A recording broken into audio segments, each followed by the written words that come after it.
Salve, salve, galerinha! Tudo legal com vocês? Eu sou o professor César Staudinger e nessa videoaula a gente vai falar sobre eletricidade estática.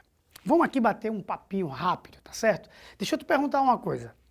Tu já levou um choquezinho simples, tá? Coisa curta, pequena, tocando em alguém? Não ainda? Ou sim? Outra pergunta rápida. Você já viu uma situação, já presenciou uma situação em que o seu quarto estava escuro e aí ficaram saindo umas mini faíscazinhas do lençol quando você se movimentava? Nunca passou por isso aí? Pois é. Tudo isso são exemplos de eletricidade estática. A eletricidade é um ramo da física que estuda basicamente os elétrons, o poder que esses caras têm, o quanto eles influenciam na nossa vida. E a eletricidade estática explica determinadas curiosidades, determinadas situações que chegam a ser, às vezes, hilárias e, às vezes, perigosas. Chega aqui comigo.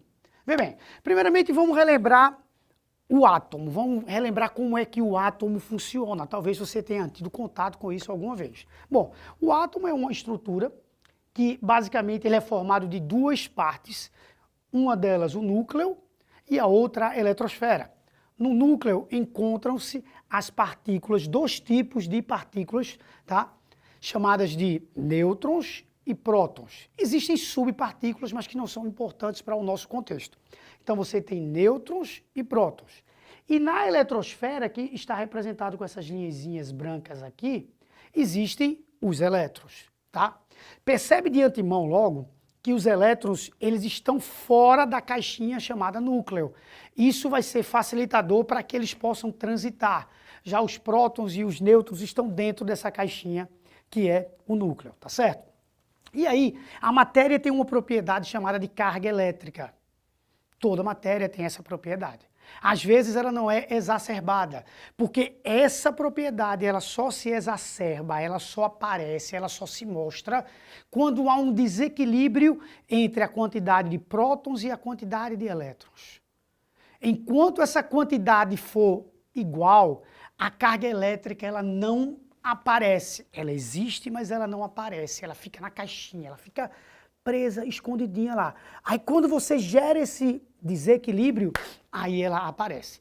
Aí o que foi que a ciência resolveu fazer? Bom, então vamos dizer que a carga do próton vai ser uma carga positiva e a carga do elétron vai ser uma carga negativa. Porque aí qualquer pessoa vai entender que quando as quantidades positivas e negativas forem iguais, esse corpo estará neutro. Quando as quantidades positivas e negativas forem diferentes, aí esse corpo vai estar eletrizado. Aí a carga elétrica se mostra, cheguei. Essa é a ideia. Tranquilo? Então, se eu quiser eletrizar um corpo, eu tenho que tentar desequilibrá-lo quanto à quantidade de prótons e elétrons. Sendo que eu não vou conseguir retirar prótons facilmente desse corpo, tá? Eu vou ter que retirar elétrons. Então, quando eu retirar esses elétrons ou colocar elétrons nesse corpo, que é mais fácil disso ocorrer, ele vai adquirir um quantitativo de carga elétrica que pode ser calculado. A gente pode calcular a carga elétrica, cara. Ó, tá aqui, ó, Qzinho. O que é esse Qzão, né? Qzão é a quantidade de carga elétrica, é a quantidade de propriedade elétrica que esse corpo vai adquirir quando ele se desequilibrar. Mais ou menos por quê, prof? Mais ou menos porque ele pode ser positivo ou ele pode ser negativo. N, o que é esse N? É o número de elétrons em excesso ou falta. E o que é esse E? Esse E é uma constante. É uma constante, tá? Que vale 1,6 vezes 10 elevado a menos 19. 1,6 vezes 10 elevado a menos 19, C. Esse C é Coulomb, é a unidade de carga elétrica. Toda quantidade tem que ter uma unidade, toda ela. Quantidade de água tem uma unidade, litros, metros cúbicos. Quantidade de massa tem uma unidade, quilogramas. Quantidade de carga tem uma unidade, que é esse C aqui, que significa Coulomb, tá certo? O Czinho significa Coulomb. Então, vamos supor que um corpo estava neutro, que esse gizinho aqui é um corpo neutro, e eu vou retirar elétron dele. Se eu vou retirar elétron dele, eu vou retirar a carga negativa. Ah, então ele vai ficar desequilibrado, prof. Sim, mas ele vai ficar desequilibrado com que carga? Exatamente, positiva. Prof, não, peraí, prof. Como é que tu tira negativo e ele fica positivo? É porque ele tinha quantidades iguais. Eu tinha... Ah, esse gizinho aqui é massa, porque eu posso brincar com ele. Ó, deixa eu pegar de outra cor aqui. Amarelinho, amarelinho. Chega aqui, amarelinho, pronto. Eu tinha, ó, duas quantidades. Eu tinha 2 elétrons e 2 prótons. 2 negativos e 2 positivos. 2 negativos e 2 positivos, tá bom? Eu vou retirar um elétron. Tirei. Fiquei com 2 positivos e 1 negativo. Então, esse corpo vai ficar carregado o quê? Positivamente, porque esse vai sobrar. Ó. Esses dois vão ficar casados e esse vai sobrar. Então, o corpo fica positivo quando ele perde elétrons. Se fosse o contrário, positivo e negativo aqui, elétrons e prótons. Aí, esse corpo vai ganhar elétrons. Eu vou pegar outro gizinho amarelo aqui, peguei outro. Esse cara ganhou elétrons, então ele ficou com 3 elétrons agora e 2 prótons. Cada um próton desse casa com um elétron, mas sobrou um elétronzinho aqui. Então, quando um corpo ganha elétrons, ele fica carregado negativamente. Quando ele perde elétrons, ele fica carregado positivamente. É o nosso N aqui. Prof, mas como é que ele pode ganhar ou perder elétrons? Existem formas disso ocorrer? Existem. São 3 forminhas. 3 forminhas. Eu posso eletrizar um corpo por atrito, atritar mesmo. Atritar, prof. Atritar. Você pega, atrita, chega em casa, pronto. Aí, onde você está, se você pegar, caso você queira fazer esse experimento, papel toalha, papel higiênico, tá? Esfregue bem muito em uma bexigazinha, essas bolas de festa de aniversário. Quando você esfregar, você esfrega e pega depois essa bolinha e aproxima dos seus cabelos ou do cabelo de alguém, porque eu não posso fazer, né? Percebe-se, mas aí você faz em casa. Você vai ver que vai ser atraído, que essa bexiga vai atrair os cabelos. Você esfrega ela com um papel, tá? E aí depois você pega esse corpo, coloca próximo da sua cabeleira. Você vai ver que os cabelos vão ser atraídos. É a prova de que existe uma eletricidade estática ali. Existe uma eletricidade ali, latente, porque você eletrizou por atrito. Quando você eletriza corpos neutros por atrito, um fica depois carregado positivamente e o outro fica carregado negativamente. Prof, quer dizer que um deles vai ganhar elétron e o outro irá perder. Exatamente. Um vai ganhar elétron e o outro vai perder.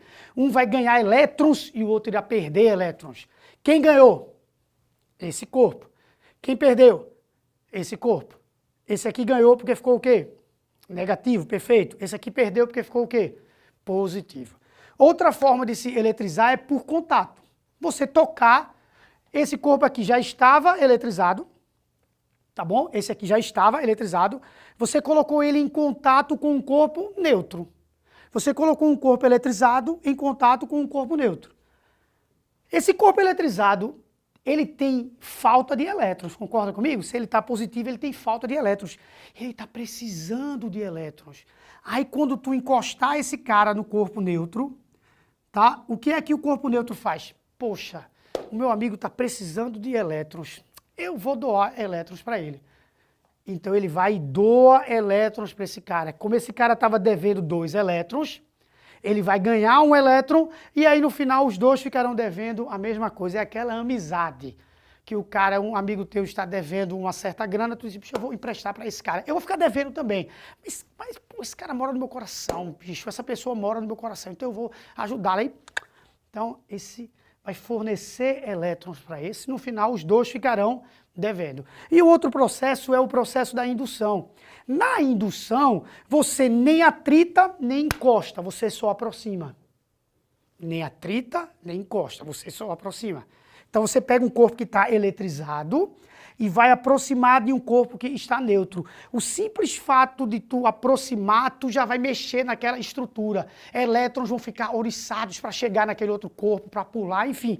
Então tu vai acabar eletrizando o outro corpo só pelo simples fato de encostar. Ei, vai ter que encostar, de ficar próximo, desculpa, mas tem que ficar muito próximo. Se ficar muito afastado não dá não, tem que deixar próximozinho assim, tá? Deixa bem quase tocando, aí tu vai oriçar esse cara vai ficar... Aí tu acaba eletrizando ele. Esse é o processo de indução. Tem uma parte técnica por trás desse processo que é, sabe, velho, cansativa, sabe, maçante, que não é interessante. Importante é tu saber os 3 processos e levar já para o cotidiano, tá bom? E aí, um cara chamado Coulomb, ao perceber esses 3 processos, ele disse, caramba, eu tô vendo que essas cargas, quando elas têm sinais opostos, esses corpos, eles se atraem. E quando eles têm mesmo sinal, eles se repelem. Pô, eu vou calcular isso daí, velho. Eu vou calcular essa força trocada entre os corpos que têm sinais iguais.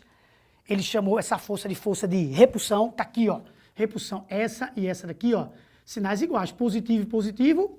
Esse vetorzinho significa que eles se repelem. Negativo e negativo se repelem. E aqui eles se atraem. Então aqui eles se atraem. Aí Coulomb disse, eu vou, tecnicamente, calcular essa força. Aí fez experimento para um lado, experimento para o outro, usou uma balança chamada de balança de torção, tá? E aí ele chegou à conclusão de que essa fórmula conseguiria atender às expectativas matemáticas dessa força. Prof, explica. Agora, F é a força. Qzão e Qzinho é só uma questão de notação. Na verdade, quantidade de carga e quantidade de carga. O Qzão seria esse, por exemplo, e o Qzinho seria esse daqui. Posso até fazer assim, Qzão e Qzinho, que seja. A ordem pouco importa. O que importa é que são as 2 cargas que estão interagindo. Qzão, Qzinho. Qzão e Qzinho. Então, F, Qzão vezes o Qzinho, dividido por D ao quadrado. Quem é esse D?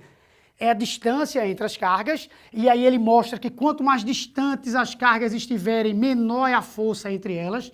Quanto mais próximo elas estiverem, maior é a força entre elas. E esse K, o que é esse K? Esse K é o meio. Porque você colocar 2 cargas para interagir, 2 corpos eletrizados para interagir na água é uma coisa. 2 corpos eletrizados para interagir no ar é outra coisa. Então esse K é a constante do meio. Cada meio tem a sua constante. Prof, mas assim, como é que esse esquema de levar choque? Pois é, as pessoas às vezes no contato, correndo, elas se eletrizam com o ar. Então elas ficam eletrizadas quando elas tocam em outra pessoa, um passa carga para o outro. Um avião fica eletrizado no ar. Um avião fica eletrizado no ar. Por isso que na hora que ele aterriza, vai um funcionário lá da empresa e coloca o fio terra para descarregar esse avião antes de abastecer. Senão ele pode, explodir. Sério, prof, sério. Em algumas regiões do país, regiões mais secas, tá certo? Os ônibus ficam eletrizados. Então, quando tu vai subir no ônibus, às vezes tu toca, caramba, que descarguinha eu levei, porque aquele ônibus ficou totalmente eletrizado pelo atrito. E por aí vai, a gente ficaria aqui horas e horas dando exemplo de eletricidade estática. Mas isso você pode fazer em casa, procurar mais exemplos de eletricidade estática, tá bom? Então, resumindo o que foi falado, a gente mostrou para você, apresentou para você o que é a eletricidade estática, usando como argumento a troca de elétrons entre os corpos, que faz com que eles adquiram cargas elétricas, chegando ao ponto deles se repelirem, se eles adquirirem cargas elétricas de sinais iguais, ou de se atraírem se eles adquirirem cargas de sinais opostos, tá bom? Beleza? Tira uma foto do nosso quadro e a gente se vê na próxima videoaula. Tchau, tchau. Aquele abraço.